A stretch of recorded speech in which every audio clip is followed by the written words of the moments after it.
Tanımadığınızda adınızı öğrenirik bala. Soyaların adından bütün cəmi o stolda eləşən kişilərin sağlığı olsun. Gedin bütün təzə kətdə, oralarda bütün deyən bir belə arvad var idi.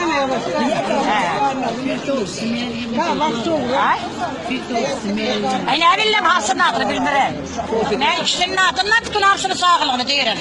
Qaynlarımız da İbrahim Lətif. Qaynı öyle değil mi? İbrahim Lətif. Qaynları İbrahim Lətif. İbrahim Lətif. Ay bunlar gördürdülər. İbrahim Lətif. Şəmistan. Şənistan nə bilim, vesairələrin hamısının sağlığı olsun. Kişilərin qatasını Vahid. 45 ildir kişimiz adım yoxdur, ağzıma zadla vuran yoxdur, esxaz elim özümə. Benim Vahid'in sağlığı olsun. Babası Seymur'un babası. Anasını ağlataram bir boynuzu.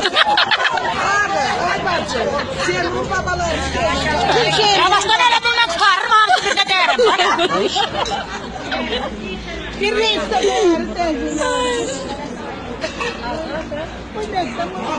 Şükür bas toprağı.